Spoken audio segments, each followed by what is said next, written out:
Once, the Alpha King knelt before her, and the world gasped. Tonight, the same courtyard that witnessed love will tremble beneath truth. For when deception wears the face of light, only fire can show what shadow truly is. Welcome back, my dear listener, to Lily's Heart Tales. If you've journeyed with us before, you know this isn't just a story. It's a reflection of something deeper, something older than time itself.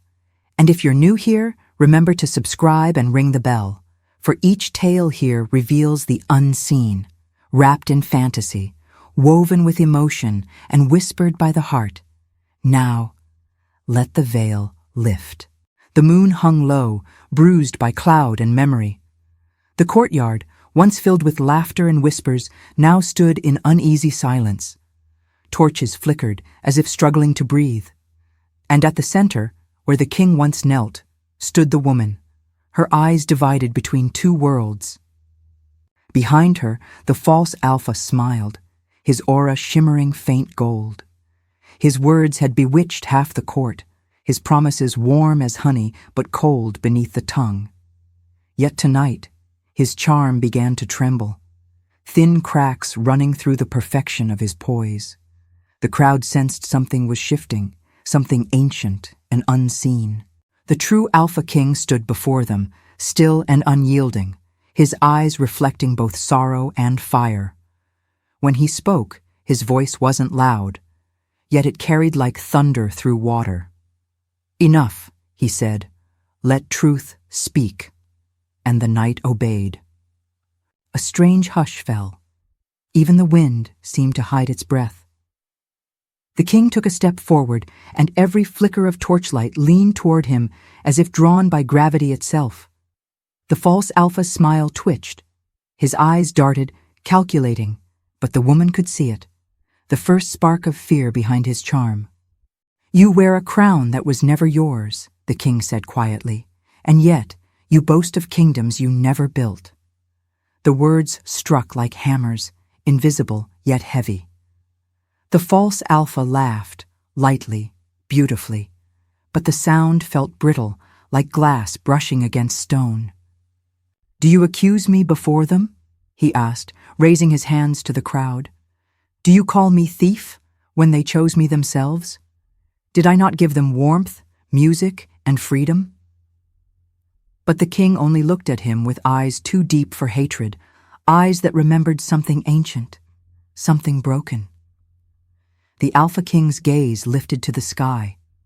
The stars quivered. "Once you were called morning," he said softly, "the first light that danced across the heavens. You were robed in brilliance, crowned with sound, and the melodies of dawn obeyed your voice. But you desired what was not given. You wished to rise above the throne, not serve beneath it." The woman gasped, stepping back. The crowd murmured. The false Alpha's golden shimmer flickered, a pulse of darkness underneath. "Enough!" he barked, his tone now rough, ancient, filled with a sound that didn't belong to this earth. "You bound me in chains of envy. You feared my beauty." "No," the king replied, his voice quiet but cutting through every word. "I pitied your pride." A tremor rolled through the courtyard.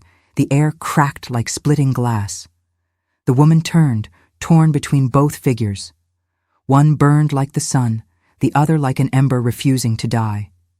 Her heart pounded, each beat asking the same question. Whose voice is true? The false Alpha reached for her hand. "See?" he said with that velvet smile. "He only accuses. I offer freedom. He offers rules, sacrifice, and sorrow. Choose me, and you'll never kneel again." But when she looked into the king's eyes, she saw something no deception could mimic. Not control, not threat, but pain. Real pain. The kind that bleeds for love. "If I bind," said the king, his voice trembling with mercy, "it is only to heal what chains have broken." A sound tore through the sky, not thunder, but revelation. The false Alpha staggered, his golden aura shattered for an instant, revealing beneath it a shape not made of flesh, but shadow and flame. The crowd gasped, stumbling backward. Some fell to their knees, others ran. "Do you see now?" the king said. "Not all that glitters bears truth. Not all light is pure." The woman's tears fell, one after another, as realization dawned upon her like fire across frost. The false alpha snarled. His voice deepened, layered with echoes not of man, but of something ancient. "You think your truth will silence me? They will still love me. They will still believe." "You mistake pity for loyalty," the king said, stepping closer. "But truth has its hour." With a motion as gentle as dawn, the king raised his hand. The torches dimmed. A soft radiance filled the air, not burning, not blinding, but revealing. And the people saw. They saw not two men, but two realms. One, radiant and golden, ruled by peace. The other, hollow and glittering, where every crown was forged from ashes. The woman fell to her knees, her sobs mixing with whispers of repentance from the crowd. The false alpha's voice broke. His beauty peeled away like old paint until only shadow remained. "You have no hold here," the king said softly. "Your time in this court ends tonight." The air exploded into light. The false alpha screamed, clutching his chest as the glow devoured his glamour. His figure flickered, once regal, then monstrous, then gone. When silence returned, only the king stood at the center, the woman at his feet, and the people bowing as dawn began to rise. "The deceiver is never slain," the king whispered, "only revealed." The sky broke open in color. Gold poured through the horizon. The king turned, his expression both sorrowful and victorious. The woman reached for his hand. He helped her stand, not as servant or sinner, but as one reborn through truth. And the people, once blind, began to see the world not through fear or flattery, but through light. "The day begins," said the king, his voice now tender, and with it, the end of illusion. The crowd bowed as the sun crowned the heavens once more. The unmasking was complete. When the false glow had vanished, silence lingered like mist over stone. The torches hissed and sputtered, smoke twisted upward as if uncertain where to go. The crowd remained kneeling, unable to speak. Only the sound of wind through broken banners moved between them. The king looked upon his people, not in triumph, but with the weary calm of one who has fought too long to find peace in victory. He raised his eyes to the fading night.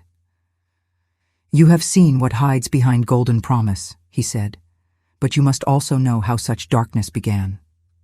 His words rolled through the courtyard like low thunder. A shimmer spread above them, forming visions against the dim sky. The crowd gasped as shapes appeared.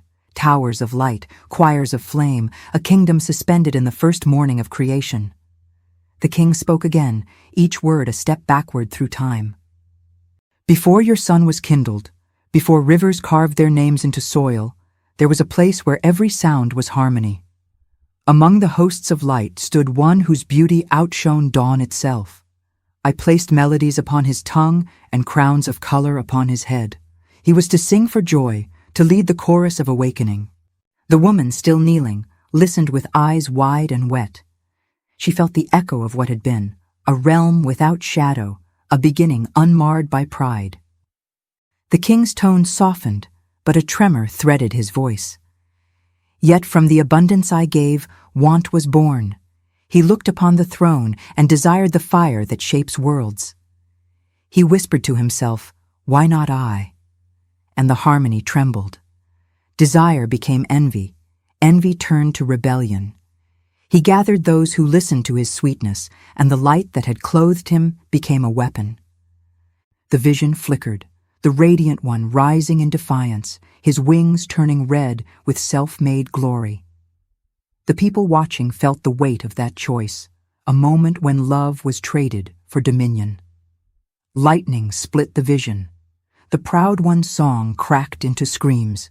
His brightness curdled, and the gates of the higher realm closed with a sound like a broken heart. The king bowed his head. "I did not cast him into darkness to destroy him, but to preserve the peace he threatened. Yet his pride clung to him like flame to oil. Exiled, he swore to make the new world his mirror. Wherever truth shone, he would place imitation beside it. The courtyard shuddered with the image. Two lights forever struggling, one real, one reflection. The vision dimmed. Only the king's voice remained. Since that day, he has walked among realms, changing faces, speaking in tones the heart mistakes for love. He offers crowns that dissolve at dawn, freedom that fetters unseen. And because I would not tear free will from your hands, I let his lies test your hearts. For love cannot be forced, it must be chosen. A murmur rippled through the crowd, understanding mixed with grief. The woman pressed her hand to her chest, feeling how easily her own heart had followed that honeyed voice. The king touched his breastplate. Beneath it glowed a faint scar. He struck me once, he said quietly. Not with sword, but with betrayal. The mark remains, not of defeat, but of remembrance. I keep it that I may never forget the cost of mercy. His words drew tears from hardened warriors. The woman saw then that the king's power was not in the brilliance that surrounded him, but in the pain he chose to carry. He turned to the people. You are not unlike him, he said, not as condemnation, but as truth. Each heart carries the seed of pride, the hunger to rule where it should serve. Yet within that same heart lies the spark of my image, the power to love beyond self. A quiet awe settled on the listeners. They saw themselves reflected in both the fallen and the faithful, capable of glory, vulnerable to deceit. The woman rose slowly. Can the one who has listened to him be restored? She asked.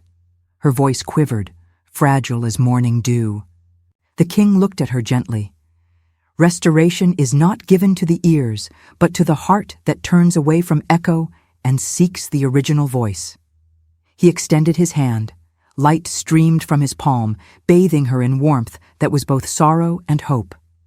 The court bowed, whispering prayers they did not fully understand. The king lowered his hand and said, Truth is not thunder, it is the stillness after thunder. Live within that stillness, and deception will flee. The first light of dawn brushed his armor. The visions faded, leaving the crowd standing in the quiet glory of morning. And though none spoke, all knew the story they had heard was not of strangers long ago. It was of themselves. The courtyard still glowed faintly from the visions the king had woven into the air, but now that light began to shift, slowly, like a story deepening in color.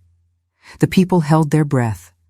The woman, standing close to the throne dais, could feel the pulse of the king's power moving through the stones beneath her feet. He lifted his gaze to the horizon, where the first edge of sunrise touched the sky. There was a morning, he began, when his voice filled the heavens with music. Every dawn rose to his song. Creation itself responded to his joy. He was called the Morning One, for he walked in brightness before brightness itself was known. The words painted shapes in the air, spirals of fire and sound, glimmering traces of what had been. The crowd saw a being robed in light, moving between rivers of flame, and around him danced hosts of other luminous forms, exultant and pure. His laughter was once innocent, his art divine. But within his melody, a discord had begun to form. Soft at first, so subtle even the stars mistook it for beauty. The king's eyes dimmed as he spoke. When he looked upon the throne, he saw not purpose, but envy. His own reflection in the glass of eternity seemed brighter to him than the face that made him. In that moment, harmony became hunger. A murmur went through the watchers. The vision changed, the radiant one lifting his head in pride, his wings spreading across the firmament like burning silk. From his lips came words of revolt, beautiful, persuasive, promising freedom to those who followed. The air trembled with the sound. It was the first lie ever born, and it wore the scent of music. The king's voice deepened. He spoke of self-crowning, of thrones earned rather than given, and many listened. The heavens bent beneath the weight of their rebellion. Yet even as his song grew loud, mercy still called to him. I stood before him, asking only this, that he return to light. But his pride would not bend. He desired the crown, not the heart that gave it. The crowd felt the grief within those words. The woman pressed a hand to her lips, fighting tears. Above them, the image brightened, blinding and terrible. The Morning One's radiance turned violent. Lightning poured from his eyes. The skies themselves seemed to burn. The king reached out in the vision, but the rebel struck him, light against light, and the heavens cracked. Then came the silence. In that silence, the Morning One fell. His brightness shriveled into shadow as he plunged from the realm of song into the depths below. Fire followed him like a trail of regret. When the vision broke apart, the courtyard stood under a bruised and trembling sky. The king bowed his head. "Thus ended the first dawn," he said softly, "and from that fall came every echo of deceit that still whispers among men." His hand brushed the hilt of the sword at his side, not as a threat, but as remembrance. He became the lord of illusions, the weaver of false light. Where truth shines, he builds mirrors to scatter it. The woman looked up at him, her face pale in the rising day. "Was there no redemption for him?" she asked. The king's gaze lingered on her, patient yet sorrowful. Redemption waits where humility kneels, but pride bows to nothing, not even love. That is the wound that cannot heal. The people remained silent. The wind carried away the last glimmers of the vision, leaving only the dawn, clear and fragile, as if the world itself had just been born again. And in that hush they understood. Every lie ever told, every false promise that ever lured a heart from truth was but the echo of that first fall, the fall of the Morning One. The morning wind swept through the courtyard, carrying the scent of dust and the faint echo of the king's last words. The people stood motionless, each of them caught between awe and unease. The woman's eyes were fixed on the horizon where the light met the shadow, as though she were seeing for the first time how thin the line truly was. The king turned slowly toward her, his voice calm but edged with something ancient and sorrowful. "You have seen his fall," he said. "Now you must understand his work." A tremor of light flickered around him, shifting, alive, and before the eyes of the onlookers, the air rippled into images once again. The vision this time was darker, more intimate. No longer a cosmic battlefield, but a quiet marketplace, a city square.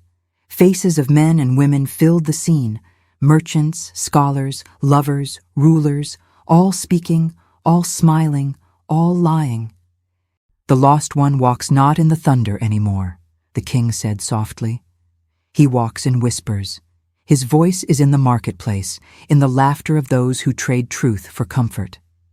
He has learned that open rebellion frightens the world, but subtlety conquers it." The vision deepened. The people watched as a merchant cheated a widow, his lips murmuring kindness even as his hands stole her bread.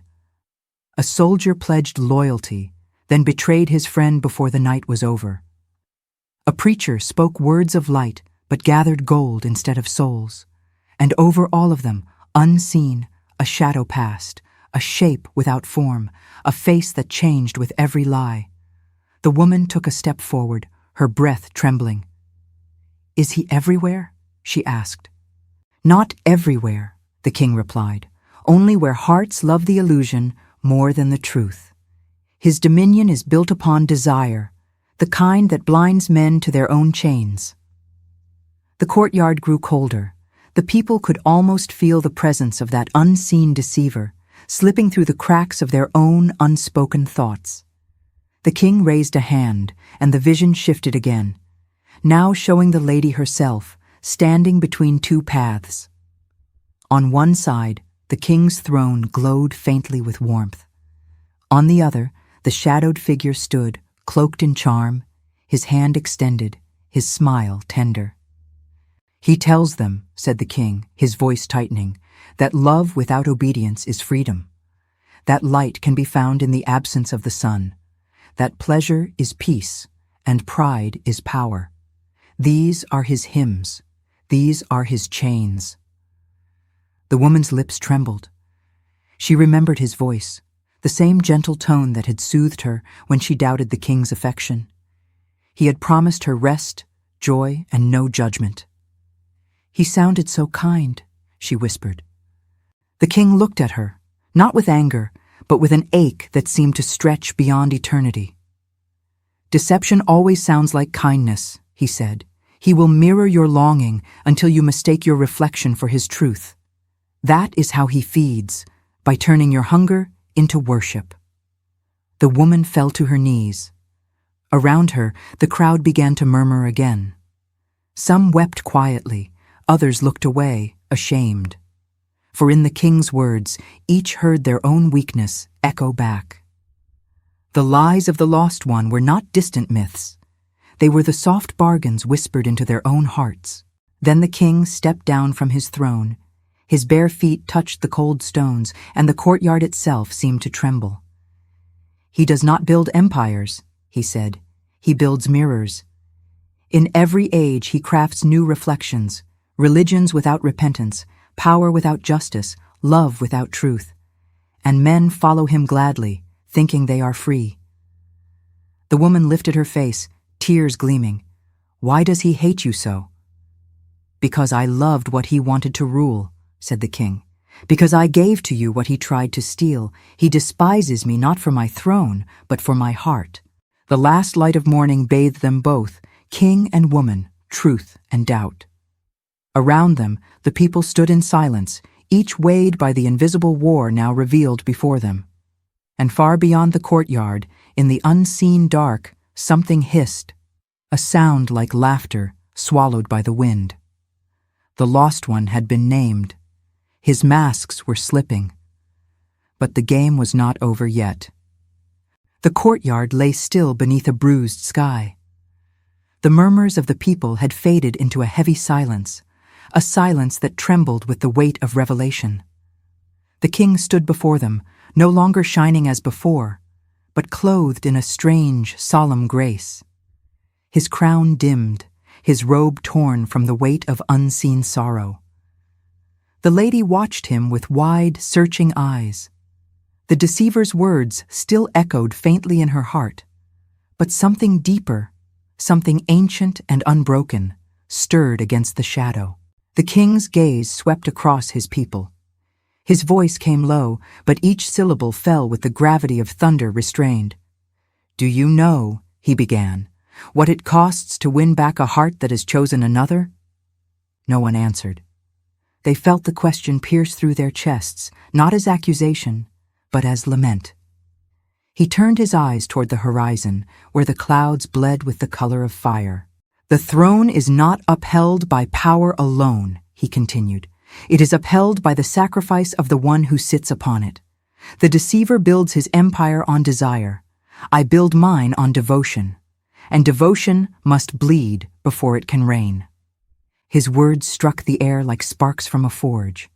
In that moment, the people saw, not with their eyes, but with something deeper, that the king was speaking not of crowns and wars, but of love itself, a love so vast it demanded its own suffering to remain pure.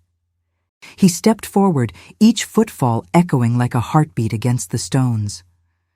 "When I left the high realms," he said, "I laid aside my scepter, my armies, my celestial courts. I came into the low places, into dust and betrayal, into the laughter of those who mocked my name. I walked among thieves and liars, not to condemn them, but to know them, to find you." His eyes found the lady. She flinched, her breath breaking. "To find me?" she whispered. The king nodded. "You were lost among wolves that wore light like clothing. I came through their valley, took their wounds, bore their scorn, and waited, only so you might hear me now." Tears glistened at the corners of her eyes. She looked upon his torn robe, upon the faint shimmer of scars that crossed his hands. "Why would you bear this for me," she said, "when I doubted you, when I turned away?" The king smiled, not the smile of triumph, but of infinite weariness. "Because love," he said, "is not weighed by the worthiness of the beloved, but by the willingness of the one who gives it." The crowd stirred. The air trembled. In the shadows beyond the gates, the deceiver shifted uneasily, his once perfect poise cracking into silent fury. The king's calm words had struck at the core of his dominion, that ancient lie that love must be earned. The king turned his face skyward. "The throne cannot be reclaimed without blood," he said quietly. "Not because power demands it, but because truth does. Every false crown that rules the heart must die before the real one can rise." A sudden gust swept through the courtyard. The torches flickered, banners fell. The people knelt instinctively as light began to pool around the king's feet. The lady reached toward him, afraid that he was about to leave them. "Will you die again?" she asked, her voice breaking. He looked down at her, the one who once doubted his heart, who now trembled in awe. "Not die," he said softly, "but descend, for the throne that saves must first kneel before the dust." And with that, he removed his crown, the last symbol of his majesty, and placed it upon the cold stone of the courtyard. The moment it touched the ground, the earth shuddered, as though the very foundation of the world recognized the price being offered. The people cried out. The lady fell forward, pressing her hands against the stone where the crown rested. It was warm, pulsing faintly, like a living heart. The king turned from them then, his back to the throne, his eyes upon the gates that led beyond the kingdom. "There is a debt," he said, "and I go to pay it." And as he stepped into the deepening twilight, the deceiver's laughter rose once more, not victorious, but desperate, for he knew what came next. He knew that the price the king was willing to pay would shatter his dominion forever. The sky cracked open with thunder as the king vanished into the dark beyond the gates, and the world held its breath. The gates of the kingdom closed behind him with a sound that seemed to echo through eternity. The courtyard fell into a hollow stillness, as if the very air had been emptied of breath. The king walked alone now. His crown lay behind him, his people knelt in silence, and before him stretched the long, narrow road that no mortal eye had ever dared to behold. It was the path of shadows, a passage that led through the memory of every sin ever whispered, every heart ever broken, every light ever extinguished. The road itself seemed alive, murmuring with the voices of ages gone. The stones beneath his feet wept. Each step drew blood from the soles of his feet, yet his stride did not falter. He walked not as a conqueror, but as one condemned, though there was no guilt in him. The shadows reached for him like lost children, their cries filling the void. "We are forgotten. We are forsaken." And to each he answered only with silence, a silence so full of mercy that even the darkness trembled. The air thickened as he descended deeper. Light could not follow here, even memory began to fade. Faces formed in the mist. Kings who had betrayed their crowns, lovers who had slain their own hearts, warriors who had sold truth for power. They watched him with hollow eyes. One by one, they turned away, unable to bear the sight of his calm endurance. For his presence reminded them of what they had lost, and of what he had come to redeem. There was no throne here, no army, no song, only the rhythm of his footsteps and the low hum of eternity breaking under the weight of his compassion. The deeper he went, the colder the air became, until even time itself seemed to halt, as though the universe were waiting for something to happen. At last he came to the Vale of Silence, the heart of the Shadowlands. It was a realm without horizon, a sea of ash beneath a sky of unending night. And there, seated upon a throne of hollow gold, was the Lost One. His eyes glowed faintly, twin embers of pride that refused to die. Around him the remnants of fallen stars drifted like ghosts. His voice came low, smooth, venom wrapped in velvet. So, the king comes down from his heights to dwell among the ruins. Tell me, Majesty, does it please you to crawl through the dust you once ruled? The king stood before him, unarmed, unguarded. You know why I am here, he said quietly. The lost one smiled, the kind of smile that hid a wound too deep to heal. Oh, I know. To pay for them. He gestured upward, as though pointing toward the distant world above. Those who mocked you, abandoned you, doubted you, you would trade your life for theirs? What a glorious tragedy. The king's gaze did not waver. You speak of tragedy as though you do not live within one, he said. You fell because you sought to be more than you were made to be. Yet even now, I offer you peace. For a moment, just a breath, something flickered in the lost one's eyes. A memory, perhaps, a shadow of what he once was, but pride rose swiftly, smothering it. Peace, he spat. You would forgive me, after all I've done? I would redeem even you, the king replied, but love cannot dwell where pride refuses to die. The lost one laughed, a sound so hollow it seemed to tear the air apart.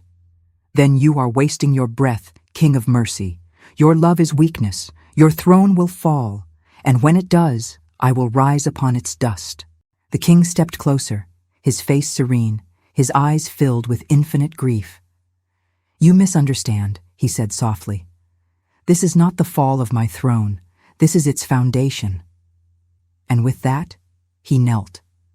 The lost one recoiled, confused. The king pressed his palm into the ash, and light began to seep from beneath his fingers, faint at first, then growing, then bursting forth like dawn breaking through eternity.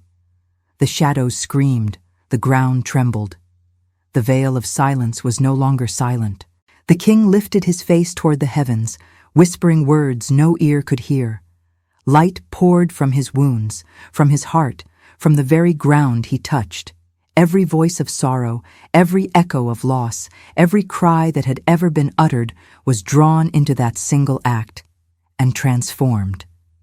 The darkness, for the first time since the beginning, began to retreat. The lost one stumbled backward, shielding his face from the unbearable brilliance. No, he cried, you cannot do this. This realm is mine. The king rose slowly, light still flowing from him, endless and unburning. No, he said, it was never yours. It was only waiting for me. And as he spoke, the shadows split apart like torn veils. Above, in the kingdom that awaited him, a faint tremor ran through the air, the sign that something eternal had shifted. The path of shadows had become the road of redemption, and the king walked onward toward the light that would soon break the world open. The earth stirred as if waking from a long, dreadful sleep. The night that had cloaked the kingdom began to wane, not in haste, but like a veil slowly torn by unseen hands. The air shimmered with quiet expectancy. The people in the courtyard had not moved since the king departed. They waited, some in hope, some in fear, all in silence. The lady knelt at the very place where his crown had rested, her fingers tracing the outline on the stone. A wind rose, carrying the faintest hum, a melody, without words. It drifted through the broken gates, through the city streets, and into every heart that still dared to remember his name.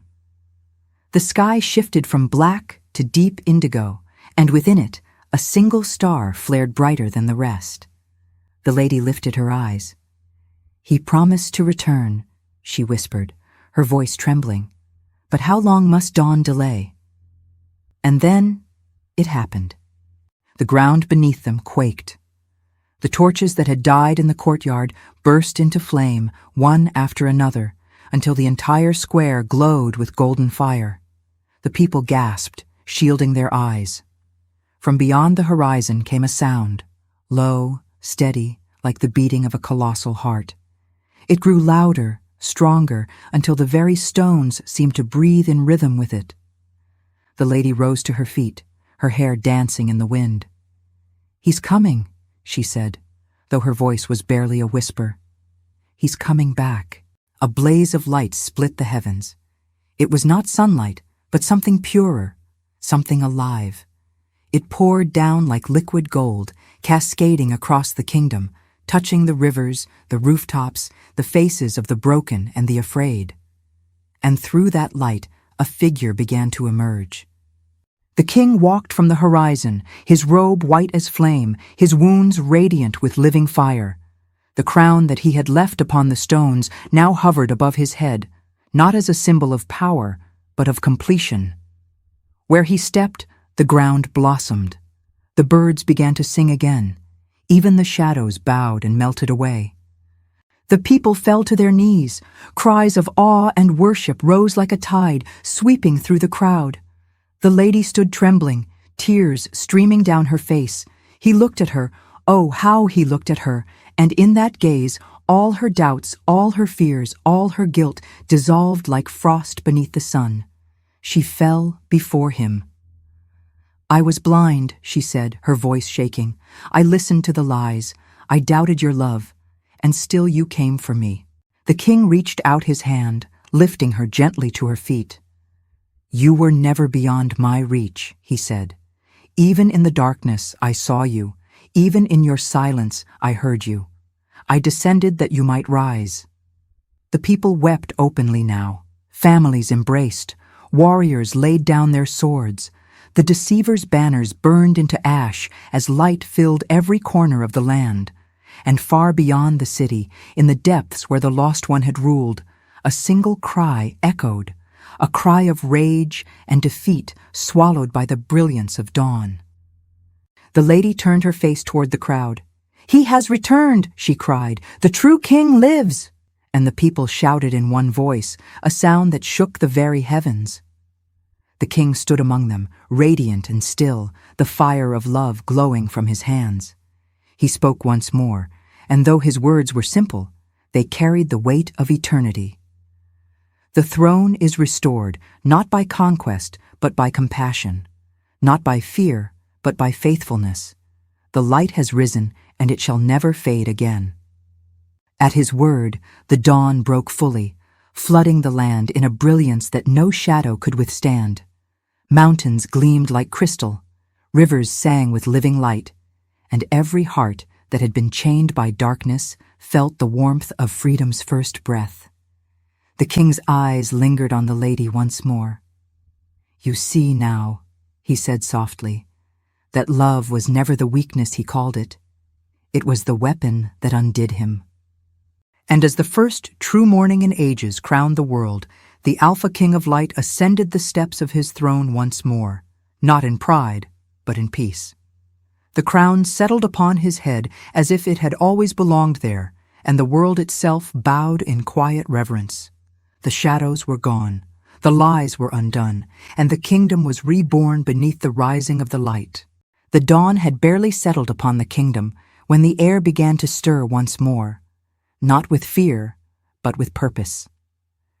The people, who only moments ago had been bathed in the warmth of light, now felt a deep stillness descend, heavy and sacred. The king stood before his throne, radiant yet solemn, his gaze fixed on the horizon. The lady stood beside him, trembling with both awe and sorrow, for she sensed that one final act remained. The golden light that crowned the sky began to ripple, dimming slightly, as if the heavens themselves held their breath. Then came a whisper, a low murmur rising from the far edges of creation. It grew into a wail, a storm, a scream of resistance. The light parted, and from the fissure between worlds, the deceiver emerged. He was not as before. His beauty, once flawless, now flickered like a shattered mirror. His form was still majestic, but hollow, grandeur stripped of glory. Around him coiled remnants of the old darkness, twisting like dying serpents in the dawn. His voice came out sharp, brittle, echoing across the courtyard. "So this is how it ends?" he spat. "The King of Mercy seated upon his throne while I am dragged before his light like a criminal?" The king regarded him with eyes of sorrow, not rage. "You stand here not because I dragged you," he said quietly. "You came because truth cannot be hidden when the light rises." The deceiver's jaw tightened. He turned toward the people, toward the lady, seeking in them the flicker of doubt he could exploit. But none met his gaze. Their faces shone with the same radiance that flowed from the king, a quiet strength he could no longer corrupt. He sneered. "They still think themselves free," he hissed, "but they kneel before you as they did before their fears. What difference have you made, King of Compassion? You have replaced my chains with your love and called it liberty." The king's expression did not change. His voice, when it came, was soft enough to silence the wind. "Love does not bind," he said. "It restores. You forged chains to enslave. I forged truth to heal. They kneel, not in fear, but in gratitude." The deceiver laughed, not with joy, but with madness. His laughter echoed through the kingdom like the crack of thunder in a stormless sky. "You pity them," he snarled. "You think they will remain loyal. But give them time, and they will turn again. They always do." The lady stepped forward, her voice breaking the silence. "And yet he still came for us," she said, "even knowing we might fail him again." The deceiver froze. The word struck him deeper than any blade. For he, who once knew the king's voice in the first days of creation, had never understood such love. The very concept, forgiveness that did not end, was his undoing. The king raised his hand. A hush fell across the world. Shadows trembled. The sky brightened until even the deceiver's form began to fade in the light. "Your dominion," the king said, "was built on lies, and lies cannot survive in the presence of truth. You have ruled too long through deceit, through fear, through pride, but now every false throne shall crumble." The deceiver's scream tore through the heavens, but it was no longer defiance, it was despair. His glory disintegrated like ash in the wind. The darkness that clung to him was peeled away, piece by piece, until nothing remained but a thin echo, a shadow without substance, a whisper without voice. And as he fell into the void beyond the light, his final words drifted faintly across the kingdom. "They will forget you." The king closed his eyes. "And yet," he said, "I will remember them." The light surged, washing over the throne, the people, and the very stones of the courtyard. The lady fell to her knees, overwhelmed by the purity of it. When the brilliance subsided, the deceiver was gone. The world was clear. The shadows had been judged, not by wrath, but by truth. The king turned to his people, his face gentle once more. "The light is not a weapon," he said. "It is a mirror. It reveals what is, and it heals what is broken." The judgment you witnessed today was not for vengeance, it was for restoration. The people bowed their heads, some in tears, others in silent awe. The lady looked up at him, her voice trembling. "And what of those still lost in the dark?" The king smiled, faintly, yet with infinite depth. "The dawn will find them," he said, "for no shadow can outrun the morning I have set in motion." Then, turning his face toward the horizon, he stretched out his hand. From his palm flowed rivers of living light that poured across the world, seeping into valleys, forests, oceans, and forgotten lands. Every corner of creation began to glimmer again, reborn in the glow of truth. The king's work was not finished, but the war was. The deceiver was gone, his voice silenced, his kingdom undone. And in his place, the king's light spread, not as conquest, but as promise. The people rose, their hearts alight, their spirits reborn. The lady looked once more at her king and whispered through her tears, "The darkness is judged, the light remains." And with that, the sun rose fully, pure and blinding, over a world finally free. The sun stood high above the kingdom, burning with a brilliance unseen since the dawn of time. It was not just the sky that gleamed, it was the earth itself, alive again under the warmth of truth restored. Rivers that had run dry now sang with silver waters.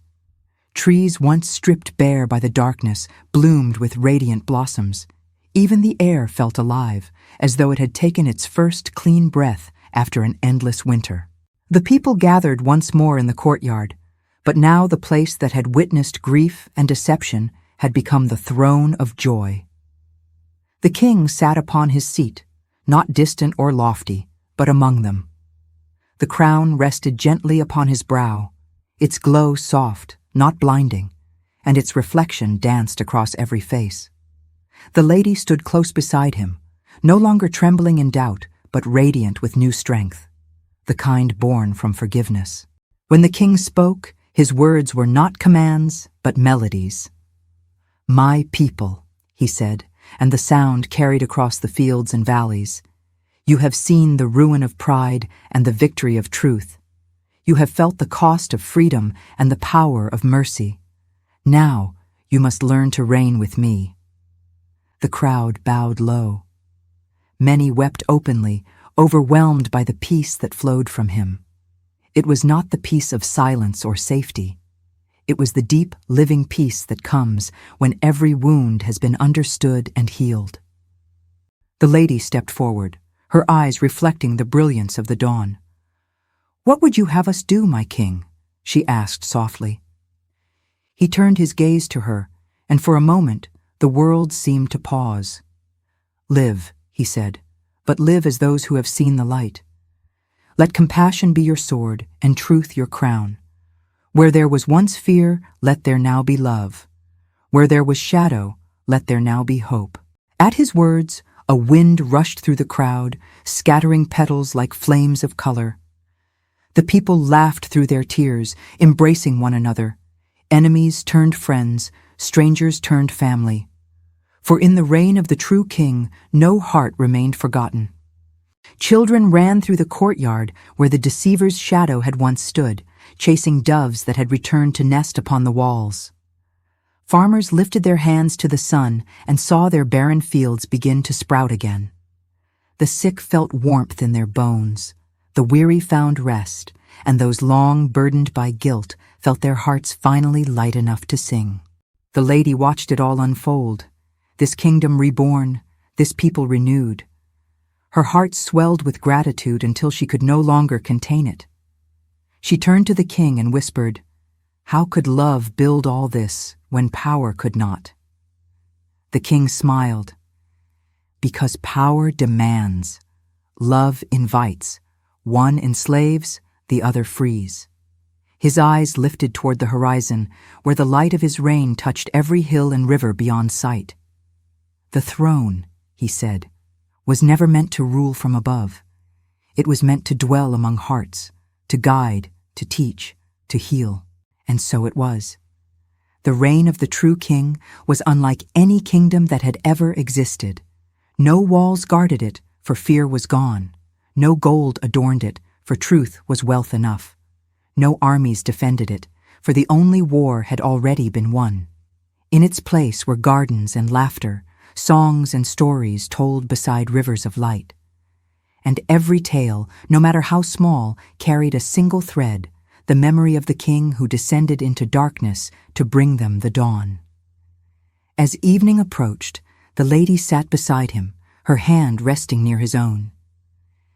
"Do you think they will always remember?" she asked. The king turned to her, his eyes warm as twilight. "Some will forget for a time," he said, "but the light is not gone when unseen. It will call to them again, as it called to you, and when they hear it, they will return." The lady smiled, her heart at rest. Around them, the kingdom glowed beneath a sky of living stars. The reign of the true king had begun, not written in scrolls or sealed in laws, but inscribed in every living soul.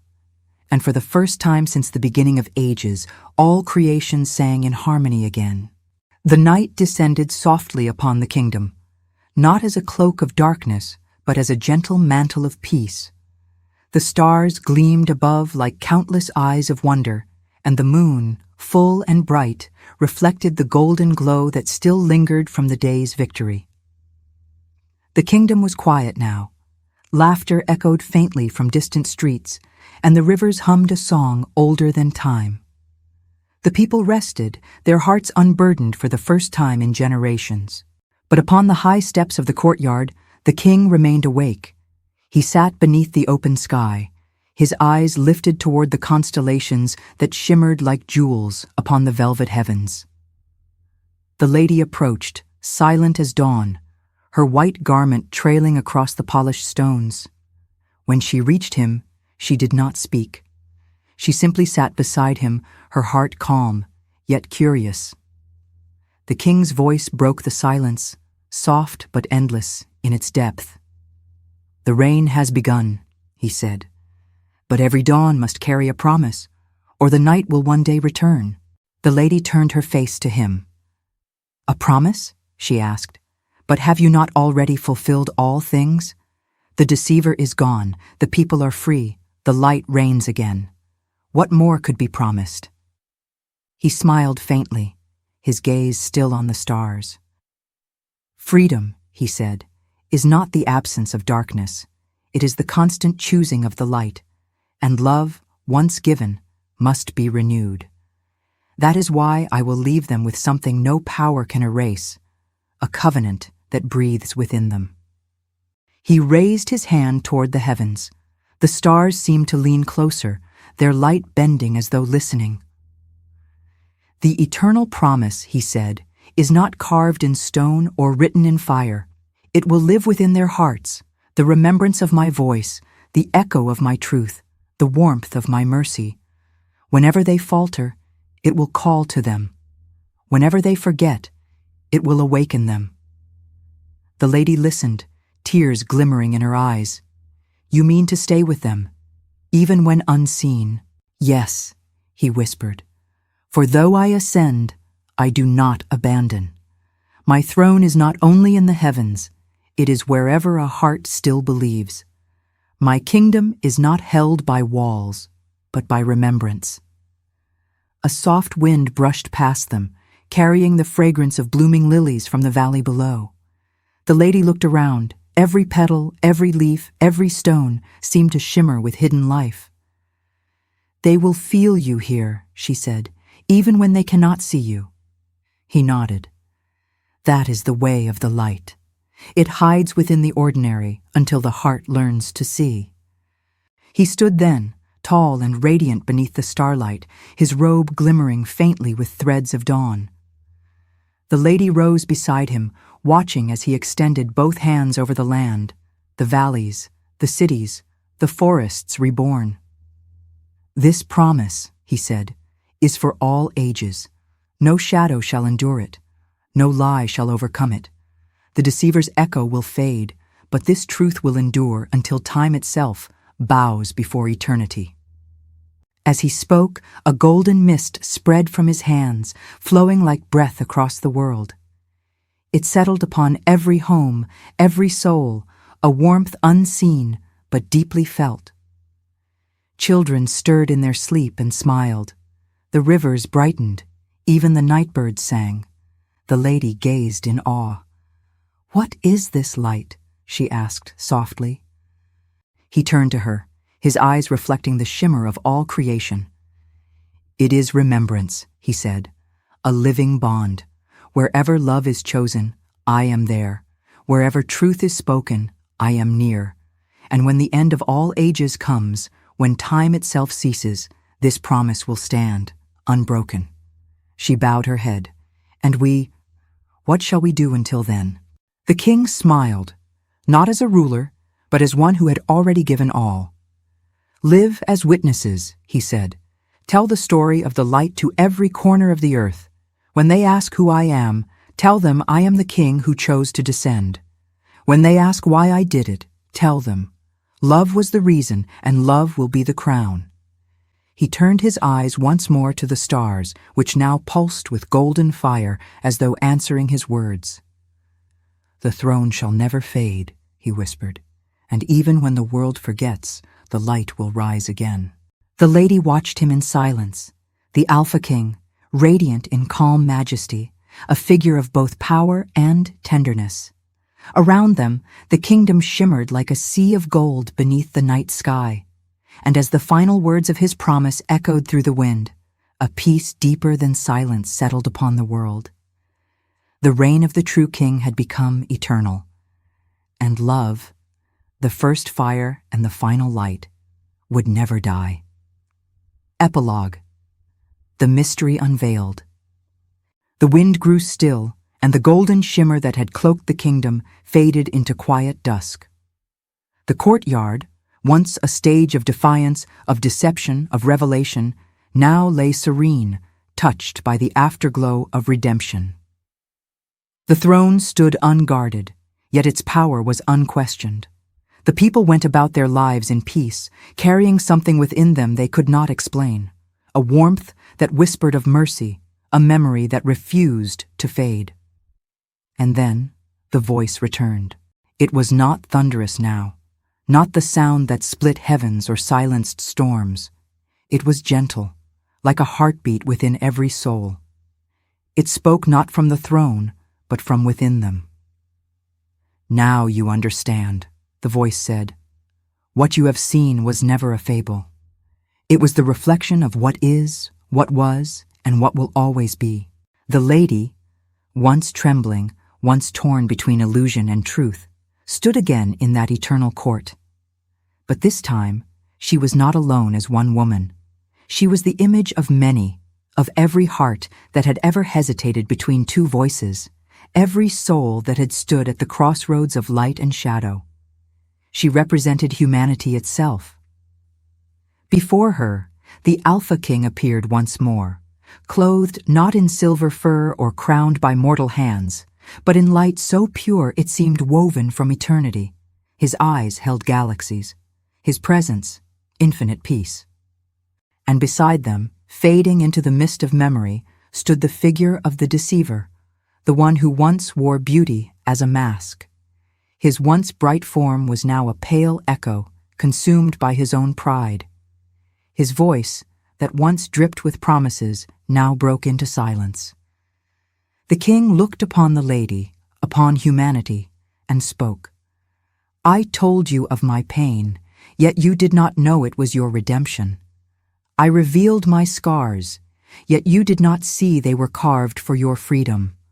The crown I wore was not of gold, but of thorns. The throne I ascended was not in marble courts, but upon a hill of sacrifice." The lady fell to her knees, tears flowing freely. "Then, it was you all along," she whispered. "The Alpha King, the one who came to save his own." He nodded gently. "I am he, the beginning and the end, the voice that called from beyond the gates, the one who knelt to love those who turned away. I was never merely a ruler of beasts or kingdoms, but of hearts." His gaze drifted toward the shadow that lingered in the distance, the deceiver's final trace.